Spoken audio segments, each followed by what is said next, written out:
Welcome to Morning Drawfee, where we take your dumb ideas and make even dumber drawings. I'm Caldwell. I'm Nathan. And guys, today we're delving into the world of DC Comics, taking a little trip to Gotham, to Starling City, to the fucked up back alleys of wherever crime lurks, because this week we're drawing some rejected Suicide Squad members. Knockoff Suicide Squad. Nah, man, these characters are going to be so fucked up, so off the grid, that they are rejected and knocked off. We're making our own franchise. Yeah. We're doing our own, because the Suicide Squad was such a success, such a commercial and critical success. Yeah. We're tapping into that. $100 billion and 100 billion tomatoes. Got all the tomatoes. Yeah. We're going to get all those tomatoes. Mm-hmm. I don't want any tomatoes.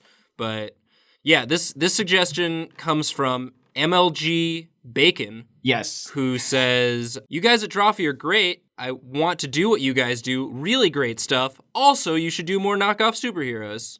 And, you know, we're doing some anti-heroes here. Yeah.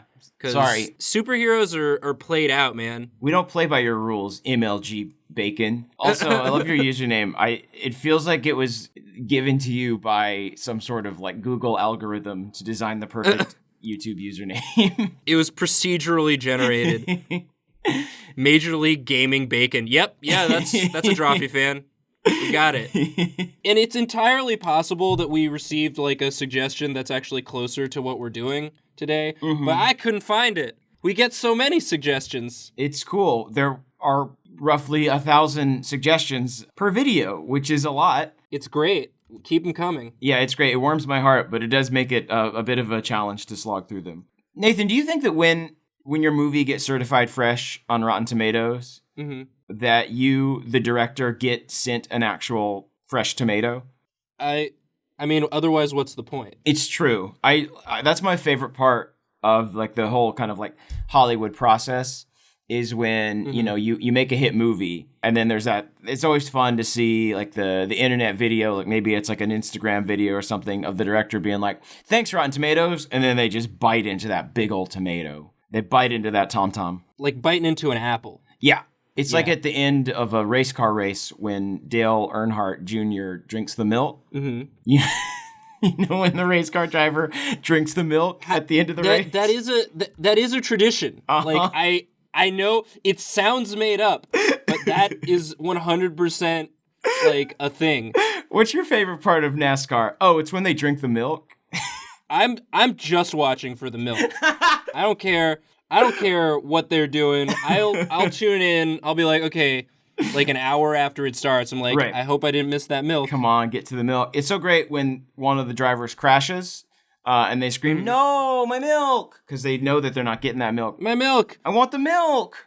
The NASCAR drivers, because they need that milk, because not many people know, Nathan, that the winner's milk, it's produced by a special cow, and it makes their bones stronger so that they can survive more crashes. That's why they're so excited about the milk, and that's why they drink it the moment that they get on the winner's stage. Mm-hmm. And I think that maybe the tomatoes that Rotten Tomatoes gives out are similar in property. Like they grant you insight into, I guess, into Hollywood and just kind of the audience. They let you know your audience a little better. Maybe they are like psychic tomatoes. Yeah. So it looks like you're drawing, well, I want to say Harley Quinn, but I know that we're designing our own characters. Yeah, this is Courtney Jester.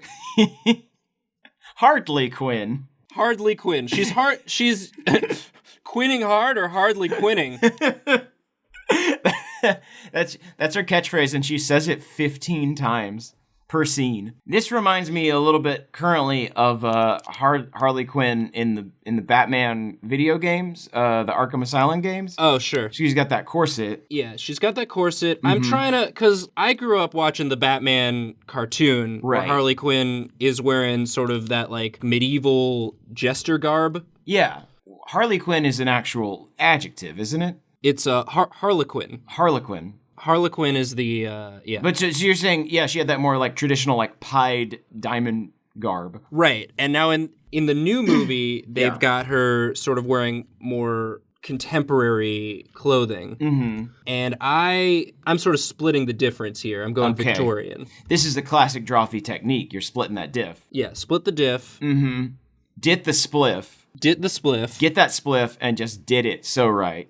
What that means is ditto on the spliff, which means bring 2 joints. So you're going to dit the spliff and split the diff, which I'm all about. So so it's kind of like more of like a tavern wench look currently. Yeah. Oh. She's got some like ripped layers. I'm thinking like sort of like a Bellatrix Lestrange. Yeah, this is, and like maybe, so in our version, I feel like, would this be played by a Helena Bonham Carter as opposed to a Margot Robbie? Yeah, or like, an unknown. I want this whole cast to be a bunch of unknowns. Okay, I like no that. names. Right, because we don't have quite the budget that that DC does, that Warner Brothers does, more so. So yeah, we got to go with unknowns. So this is like I would say a Ellen Bottom feeder. Ellen Bottom feeder. Yes, star of Kamikaze Crew. Our Kamikaze Crew, yeah. our new feature coming from Dude Cool Comics. Cool comics for cool dudes. I'm liking this a lot. This is a good starting point because this does feel like this could be an actual Harley Quinn costume. Yeah. But now the weapon is where it really diverges, I think. Yes, I think so. Because Harley, I think in the movie they just give her like a baseball bat. But right. Like the traditional Harley Quinn weapon is a mallet. Right. It's like a hammer of sorts. Mm-hmm. So instead of a hammer, I think she's just got like 2 giant nails. She just stole them from a railroad? Yeah, like some railroad spikes. Or she made them. Okay, yeah. She was like, nails are fun. Yeah. Nails are fun. Nails are fun, Mr. J. So she's also got kind of that classic Harley Quinn lilt to her voice. Yeah, I think so. We want it to be recognizable as a knockoff. One of her catchphrases is she just says, "Nailed it," when she murders. When she does a murder. Mm-hmm. And that's like in the script, because like in the leaked script, there's a lot of scenes where it's like Hardly does a murder. Hardly does and then she does a murder is how it's written. Hardly parentheses while murdering. Nailed it. That's how it's spelled out in the script. And everyone, all her teammates, all of the rest of the murder men are like, "Good job, way to go, Hardly, you did a good one. I wish that I could murder like you. Too bad you're taken by Jared Leto." It's just Jared Leto. It's just Jared Leto. That's just his name. He doesn't actually in Kamikaze Crew. He's in it, but he's not playing the Joker. He's just playing himself. Yeah, those are her murder nails. Yeah, we got some blood on them. Oh sure, bloody up them nails, please. Just to let people know. Yeah, and like I think that she's probably dipping them in some sort of fake blood in the off time, just for intimidation reasons. Definitely. Just for fun. She's got all sorts of blood splats on her. I love the idea of a comic book villain that has a bunch of like stage blood that they cover themselves in. Yeah, as like a intimidation tactic. All right. Well, this is a whole crew, so you gotta keep moving. She's not getting her own solo movie yet. Not yet, but we're setting that up, obviously. Hardly Quinn. We're setting that up. Hardly Quinn, Hardly movie. Who's next? Who's next? None other than the scariest, skin diseased, big boy. The biggest, baddest boy. The biggest, baddest boy. It's Grumpy Gator. Is it really? Is that the whole deal? Is that he just has a skin problem? He's just got really bad eczema? That's what Grumpy Gator's deal is. I don't know who you're referring to. Well, you got to fill me on his backstory. So Grumpy Gator, he looks like a gator, but he's just a man with a real bad skin rash. He's got real bad skin, and then also just like a real bad underbite. Okay. Because he never had braces as a child. That would definitely make me grumpy if I had all of these problems. If I had really bad eczema, and instead of giving in and instead of being sad about it, he just did a lot of push-ups and just kind of leaned in, which I'm all about. Why? And so he's grumpy, I guess, because his skin is really itchy all the time. Yeah, he's constantly scratching. Mm-hmm. But Nathan, so like Grumpy Gator, does he have any Gator abilities? I mean, he can bite. Does he wear Crocs? Oh, I yeah. feel like he has to. He wears, in a very old net by now standards Drawfee video, we did draw our own Batman villains, and I made one called Killer Crocs. Oh, yeah. I think he's got a Croc, like, on his head. Okay. Oh, is this like a custom Croc? Yeah, he fashioned it into a hat. All right. I don't see the logic behind it, but there you go. Is this like, did he steal this from the Croc? Is this like a prototype Croc? Or is he, you know what? No, I think that he's sponsored by Crocs. Yeah, it's good. Yeah, that's the thing about the Suicide Squad is they didn't get their sponsorship game.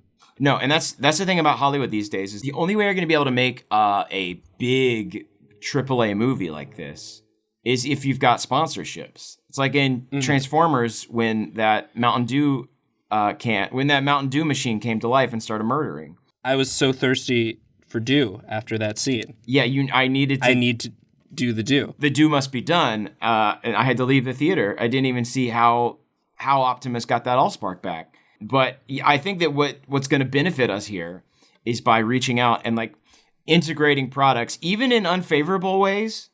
Like I think that what's going to happen in the movie is Grumpy Gator is literally going to murder someone and take a Croc off their foot. They're going to murder a tourist, a Gotham City tourist, and then be like, "Hey, like this is like, what do you guys think of this?" And he puts the Croc on his head.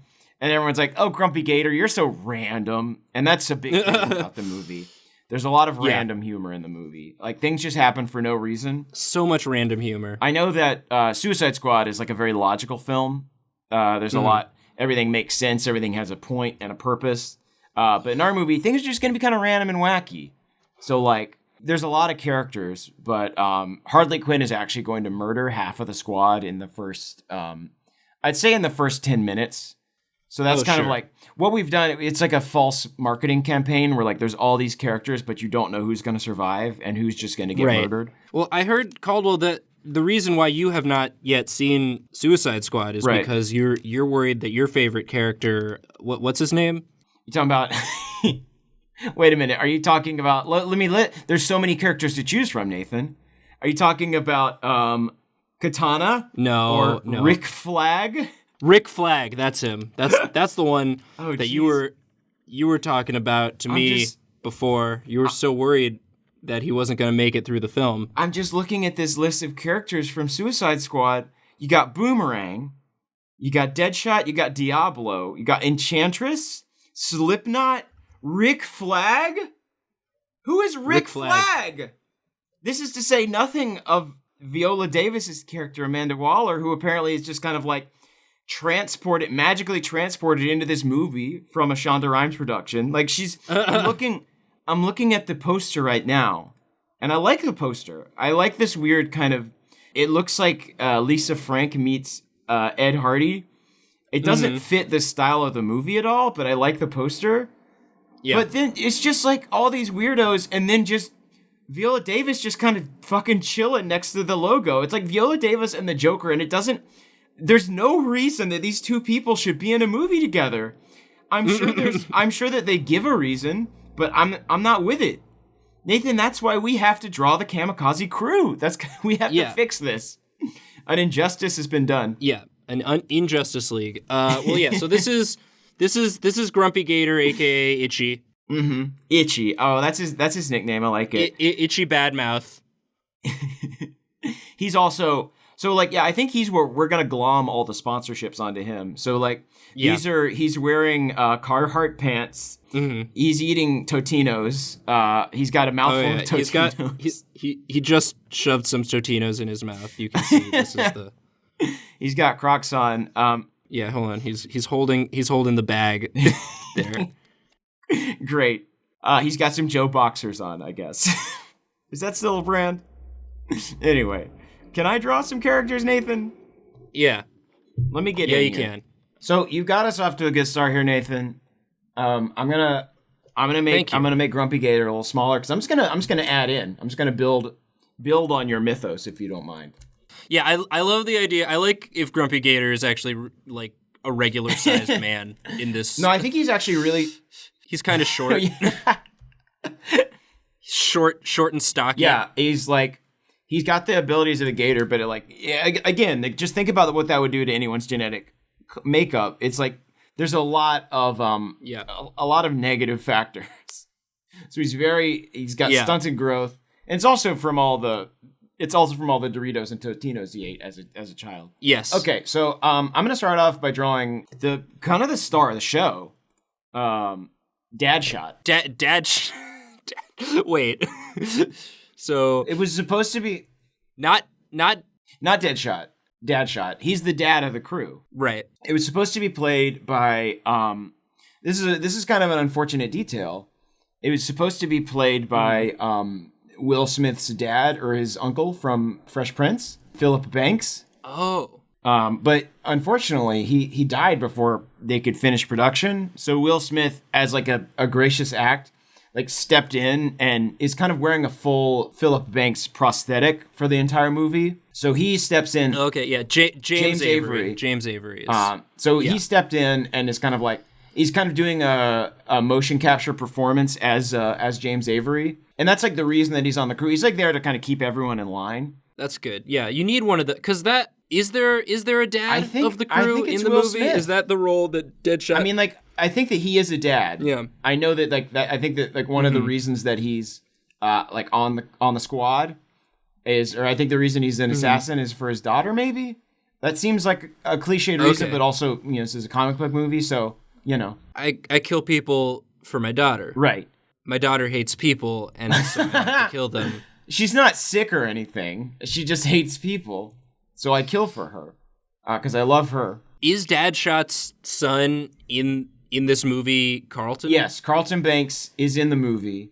And that's the whole... Do we get to see him do the Carlton dance? Well, that's the thing is in this is a universe where the Carlton is so powerful that he's actually he's kidnapped by a terrorist group and forced to do the Carlton to power a nuclear weapon. Oh, wow. So he's really, this is a central point in this is a 4-hour movie. We should mention. So there are several periods of rising action, falling action. You think no character arcs. This is the fun part about the movie is that there's an intermission, but the intermission is actually a joke. It's you leave and then the movie just keeps going.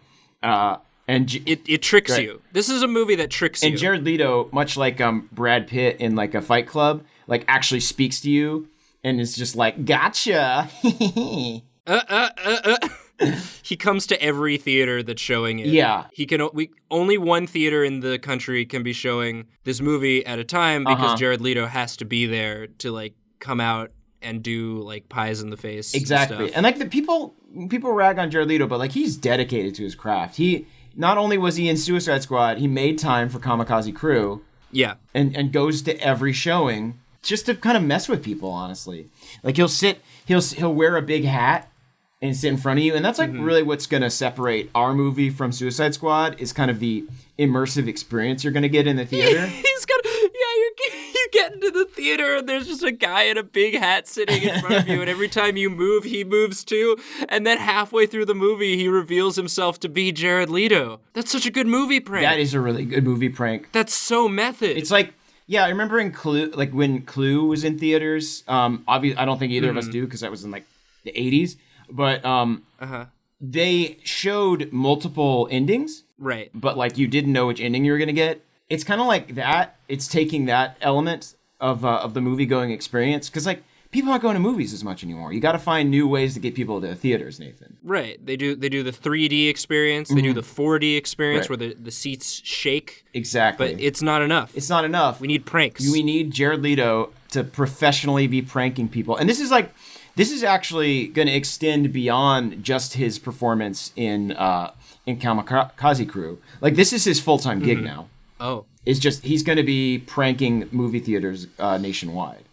That's So this movie is sort of a transition for him. Because first you think, oh, he's just doing this for the movie. But then he just shows up in the next Oscar bait Leonardo DiCaprio movie that he's not even in. He's just in the theater. Like you're going as part of the experience. You're going to see a viewing of War Dogs starring Jonah Hill and the guy from the Fantastic Four movie, and boom! All of a sudden, Jared Leto is like he's somehow Jared Leto has been given like magical powers where he can just enter any movie.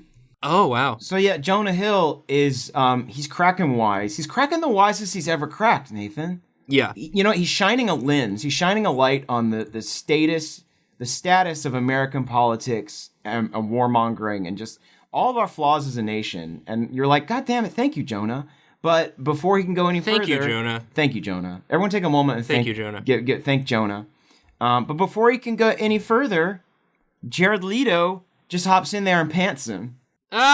He jumps into the movie screen. He jumps into the movie screen and he pants Jonah Hill. And that's not in the script. No. That doesn't happen in the movie. This is like Jared Leto has been given some sort of like he's become the Mr. Mxyzptlk of the DC cinematic universe. Oh wow, good pull. Thank you, Mr. Mxyzptlk. Oh, he's so small. Yeah. Is he in the background or is he just real short? A little bit of both. It's like okay. Well, because this is important when you make a movie, is you need to have a height chart. Oh yeah, definitely. So I think that Grumpy Gator is taller than him, but he's the only one shorter than Grumpy Gator, is how it works. Okay. So I think cool. that's going to do it for him. Now, Nathan, it's time. We have so many more people to draw. You know what I'm going to do? What? I'm going to draw all the other characters. All the other characters? Is that one character? In this, named yeah. all the other characters? Yeah, all the others. He's called the others. He's called Otherman. Otherman. And he's just got like a mask with an O that can transform into any character that is needed. Oh, that's great. So he's kind of like a Rorschach figure, but like he kind of fills a need. Whenever you need... He's a role player. Exactly, the role player. I like that. So yeah, and he's got, what's a dumb hat? He's got like a stock... Well, no, he can generate a hat, any hat that he needs. Yeah. So what hat's he wearing right now? Right now, he's got like I'm just going to say like a stocking cap on. But it's like a magical stocking cap that can transform into any other hat. Yeah. This is his like base form. Mm-hmm. He's OC, other character. Other character, do not steal. Exactly. His symbol is just the copyright symbol. It's an O and a C, but we didn't think it through. So this is him. We actually tried to copyright his symbol and we weren't able to because when we went to the copyright office, they were like, "You're joking, right?" And then Jared Leto was like, "Are we joking?" Jared Leto. Sorry, he just showed up and like somehow all of his papers are in order and he works here now. I don't get it. Are you gonna draw the man of the hour that we've been speaking? Because I think Otherman, role player, other character. Mm-hmm. He's but Jared Leto transcends character. Well, here's the thing, Nathan. That's the ultimate reveal is that Jared Leto isn't actually playing the Joker in this movie. The Joker's not in this movie. Right. Well, the Jamper. Wait, what? He would be the Jamper in this movie. The Jamper. Yes. Yeah. I'm going to draw Jared Leto as the Jamper. You think that because that's the fun part is that it's, the whole time he's showing up in Kamikaze Crew as himself. So it's like a Bruce Wayne Batman type thing where you're like, obviously the Joker's not in this because Jared Leto's in it, but then boom, in comes the Jamper. The Jamper. So I'm going to draw the Jamper, the star of the show, the star of Kamikaze Crew. Unlike what I've heard of Suicide Squad, which is that Jared Leto's character is only seen for a few minutes, the Jamper gets he's in it for at least an hour straight. And you just don't see any of the other characers. Yeah. And you just sort of see the Jamper going about his day. The Jamper theme song starts playing. Yes. And everyone's like, "What's that?" And then all of a sudden you hear it in the background. It's just like, the Jamper. The Jamper. Yeah, it's real jazzy. It's Jamper time. Stop. Jamper time.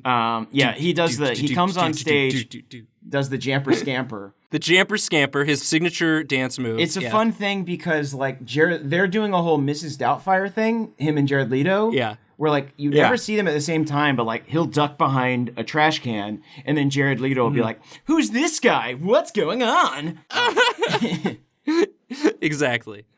There he is. Yeah, there's our boy. There's the Jamper. Oh, he's so fucked up. That's the Jamper. He's got just like a single... he's so fucked up. He's so fucked up. He's got a J right there. Yeah. Does he have... the Joker has like those kind of like grill teeth? Yeah. What kind of teeth does he have? No teeth? Maybe just like one tooth? Yeah, one big tooth. Yeah, he's just got... Yeah, hold on. Yep, there he is. He's just got like... I'm going to give him some big gums, and he's just got like one tooth. Oh, wait, no, it should be like right in the middle. There it is. Yeah. Do you want to know how I lost my teeth? Sort of doing a Heath Ledger. Yeah. I drank a lot of Baja Blast. Speaking of which, buy Baja Blast.